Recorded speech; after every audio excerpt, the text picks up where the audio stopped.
Bonjour à tous mes chers élèves, nous revoilà cette fois-ci sur une nouvelle vidéo. C'est une leçon de lecture qu'on va entamer ensemble dans le deuxième semestre. On retrouve cette leçon de lecture sur le livre de Mots en herbe, votre livre. Alors, si vous allez l'ouvrir à la page 44 et 45, on va retrouver la lecture, le texte, intitulé, le titre c'est « Rencontre ». Alors, quand vous avez devant vous, vous avez le texte.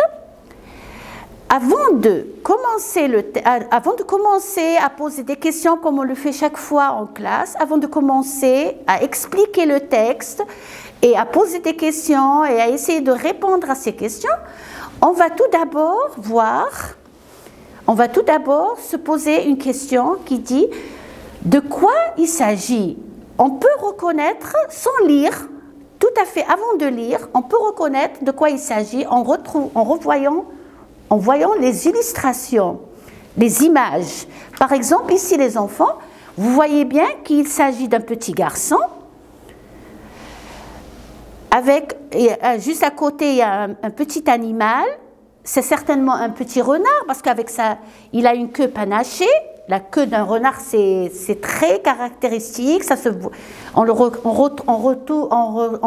le renard d'après sa queue. On le reconnaît, d'après sa queue. Alors, il s'agit alors d'un petit garçon et d'un petit renard. L'endroit, on peut dire que c'est un pré, c'est un bois.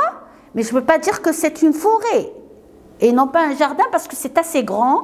Il y a des arbres, il y a des herbes. Alors ici, je pourrais dire que c'est un pré ou bien un bois, comme je viens de vous le dire. Alors, en voyant cette illustration, je peux dire que le texte va parler d'un petit garçon et d'un petit renard. Alors, lisons un petit peu, je vais essayer de vous lire un petit peu ce premier paragraphe. Le petit prince voyage de planète en planète à la rencontre de leurs habitants. Il rencontre le renard. Le renard se tut et regarda longtemps le petit prince. « S'il te plaît, apprivoise-moi, dit-il. » « Je veux bien, répondit le petit prince, mais je n'ai pas beaucoup de temps.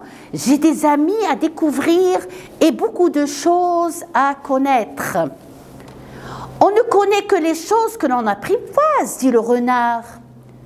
Les hommes n'ont plus le temps de rien connaître. Ils achètent des choses toutes faites chez les marchands. Mais comme il n'existe point de marchands d'amis, les hommes non plus d'amis. Si tu veux un ami, apprivoise-moi. Bien sûr, les enfants, à vous, à la maison, d'essayer de lire, de continuer la lecture de ce texte. Voilà, ça c'est la suite. Que faut-il faire, dit le petit prince. Il faut être très patient, répondit le renard, et ainsi de suite. Je continue, les enfants. Encore une fois, je continue. Je ne saurai jamais à quelle heure m'habiller le cœur. Il faut des rites. Qu'est-ce qu'un rite, dit le petit prince. Et voilà, on arrive à la fin du texte. C'est la page 45. Ainsi, le petit prince apprivoisa le renard. Alors, regardez toujours, d'après les illustrations, on retrouve le petit garçon qui est allongé sur l'herbe et qui regarde les petites fleurs qui sont sur l'herbe, qui sont par terre. Voilà. Alors, maintenant les enfants, regardez. Toujours, avant de commencer à lire, lisez avec vos yeux. Vous pouvez lire avec vos yeux le titre du texte, vous le saurez, comme on avait dit que c'est « Rencontre ». Alors, en observant le texte, on peut dire que ce texte est un roman, les enfants, parce qu'il raconte une histoire. C'est un texte narratif qui qui raconte une histoire. Je ne veux pas dire que ce texte est un texte biographie. Un texte biographie, c'est-à-dire que s'il va parler de l'histoire de l'enfant, du petit garçon, est-ce que dans ce texte, on parle de l'histoire du petit enfant? Est-ce qu'on parle de comment il s'appelle, quel âge il a, il est dans quelle école, quels sont ses amis, est-ce qu'ils font le portrait physique et moral de l'enfant? Est-ce qu'ils disent comment il est grand, il est petit, il est gros, il est maigre, il est brun, il est blanc? Non, tout à fait au contraire, on parle d'un récit, d'un roman. On raconte une histoire qui se passe dans un endroit comme ici, comme on vient de le voir.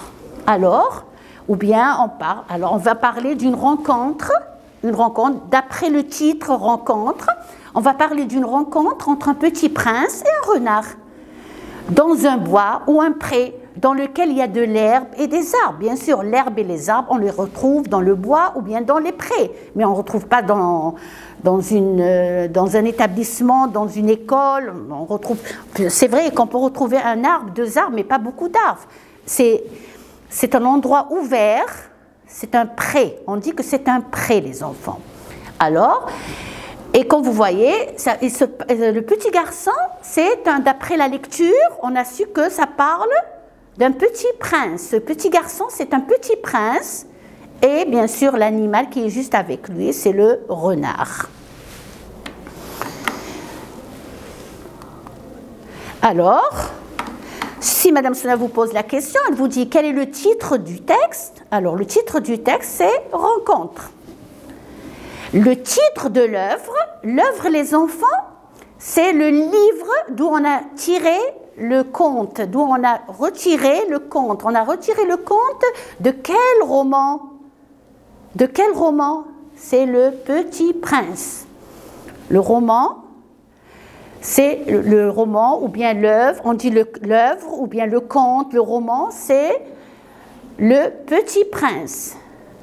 Dans Le Petit Prince, il y a une histoire et le titre, c'est Rencontre. L'auteur, celui qui a écrit ce livre, cette œuvre, c'est Antoine de Saint-Exupéry. C'est l'auteur.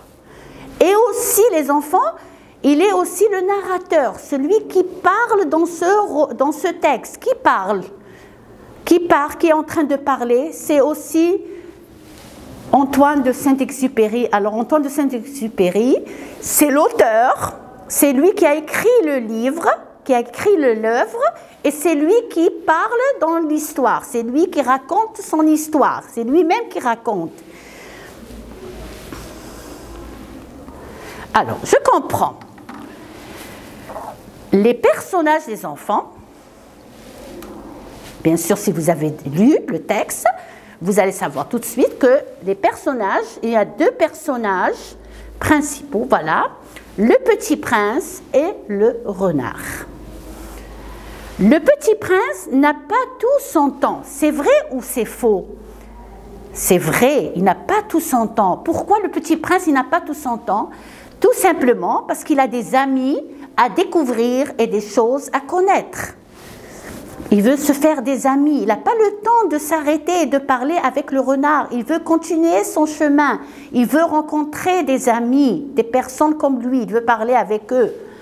Alors, pour connaître quelque chose, il faut l'apprivoiser. Oui, il faut l'apprivoiser. Pour connaître quelque chose, il faut l'apprivoiser. On ne peut pas connaître quelque chose sans l'apprivoiser. Le rite permet de ne pas s'ennuyer. C'est-à-dire que le jour, il sera différent des autres jours. Le renard va découvrir le bonheur si le prince venait à une heure fixe chaque jour. C'est-à-dire que le renard, il va être heureux, il va être content quand il va s'habituer à rencontrer chaque jour à la même heure le petit prince. C'est-à-dire si aujourd'hui, demain par exemple, il va venir à 4 heures, Le surlendemain, il va venir aussi à 4 heures et ainsi de suite. À chaque jour, à une heure fixe, il vient. Alors là, le renard, il va être très content, il va être très heureux parce qu'il sait qu'il est en train d'attendre quelqu'un de très cher qui va venir et qui va être ami avec lui. Il va pouvoir s'amuser avec lui, jouer avec lui. Le renard est heureux alors d'avoir été apprivoisé, même s'il va pleurer. Pourquoi? Malgré ça, il va être heureux. Il est toujours heureux, mais même s'il va pleurer, parce qu'il a gagné un ami. À la fin du texte, on va savoir que ce renard, il a gagné un ami qui est le petit prince. Il est devenu son ami. Et il ne va jamais l'oublier, même si ce petit prince, il va partir, il va aller ailleurs pour rencontrer d'autres amis. Le renard ne va pas l'oublier. Il va toujours se souvenir de lui et il va être toujours heureux parce qu'il a pu avoir un nouveau ami qui est le petit prince. Le sens des mots. Alors, suivez avec moi pour le sens des mots. C'est en connaissant le sens des mots qu'on peut comprendre le texte. Se tue, c'est le verbe se taire. C'est-à-dire, arrêtez de parler, cessez. Quand Madame Sonia, elle vous dit, taisez-vous, cessez de parler. Taisez-vous, c'est le verbe se taire. Alors, au passé composé, je vais dire, je me suis tue. Moi, je me suis tue, c'est-à-dire, je me suis arrêtée de parler. Tu t'es tu, il s'est tu. C'est un verbe pronominal, mais au passé composé. Alors, tu, c'est le participe passé du verbe se taire. Apprivoiser les enfants, vous allez me dire, Madame Sonia, on a retrouvé ce mot plusieurs fois en lisant le texte. Apprivoiser les enfants, c'est-à-dire rendre moins sauvages. Vous savez, les enfants, que tous les animaux sauvages, on ne peut pas jouer avec eux, on peut pas être amis avec eux. Par contre, les animaux domestiques, comme les chats, les chiens, on peut rester avec eux, on peut jouer avec eux. Pourquoi? Parce qu'ils sont apprivoisés, on s'est habitué, ils ne sont pas sauvages, c'est-à-dire ils sont plus gentils, ils sont plus calmes. Par contre, les animaux sauvages, on ne peut pas jouer avec eux comme ça du début. Non, il faut les apprivoiser, c'est-à-dire les rendre plus sages, plus gentils, voilà, rendre moins sauvages, être plus sociables et être doux et créer des liens et être amis, créer des liens. Alors apprivoiser quelqu'un, c'est-à-dire devenir ami avec lui. Découvrir, apercevoir. Connaître, savoir. Pour le mot patient, les enfants, patient, je suis patient, elle est patiente, c'est un adjectif. C'est avoir de la patience, être calme, attendre sagement. Par exemple, quand je dois être patiente, je ne dois pas être toujours agitée, il faut être un peu patient, attendre un peu, être sage. Il y a ça, le mot patient ici, c'est un adjectif. Par contre, le mot le patient, il y a un article juste avant, c'est un nom, ce n'est pas un adjectif. Ici, le patient, c'est autre chose. Ça veut dire le malade. On dit le patient ou bien on dit le malade. Mais ça s'écrit bien sûr de la même façon. Mais ça, c'est un adjectif, c'est-à-dire qu'il peut attendre sagement, il est patient. Il ne se presse pas. On attend, par exemple, s'il y a une voiture qui roule, alors maman, elle te dit non, attends un petit peu, sois patient, ne cours pas, il ne faut pas traverser la route. Ou la rue, il faut attendre un peu, être patient. Alors, le langage, du coin de l'œil, tout ça c'est des mots que vous retrouvez dans le texte.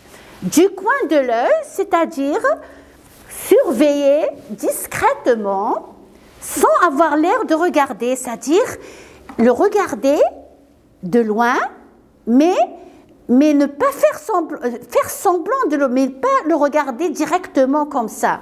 Il faut le regarder avec discret. c'est-à-dire discrètement, avec discret. On le regarde discrètement, discrètement. On continue. Le langage est source de malentendus. Une citation, le moyen de communiquer qui peut être la cause d'une mauvaise entente.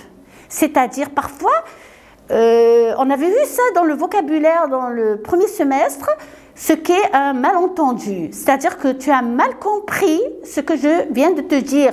C'est un malentendu. Parfois, quand on parle, on peut dire des choses qu'on ne doit pas le dire. Par exemple, qui peut être la cause d'une mauvaise entente. On dit que c'est une source de malentendu. Il y a d'autres mots. Il y a aussi l'eau qui est la source de vie, c'est-à-dire que sans l'eau, on ne peut pas vivre. On a besoin de l'eau pour vivre. On dit que l'eau est source de vie. L'eau est source de vie.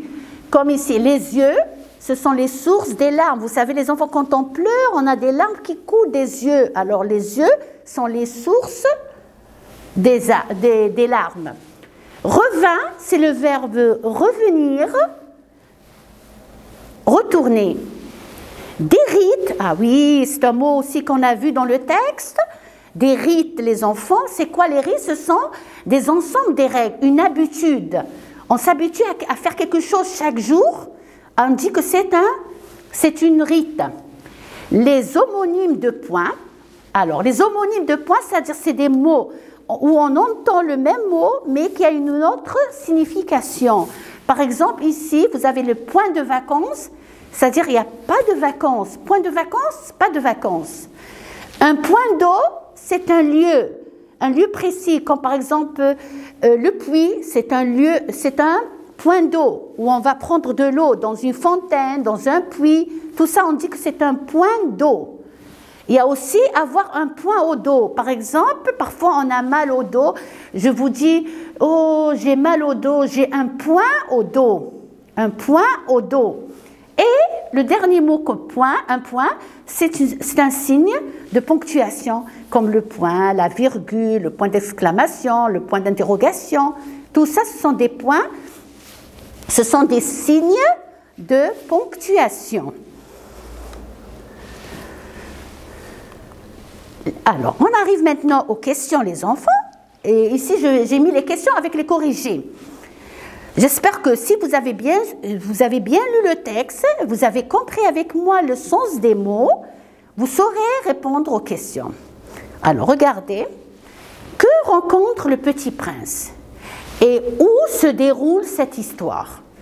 Alors, le prince, il rencontre le renard. Que rencontre le petit prince? Il a rencontré le petit renard, le renard. Et où?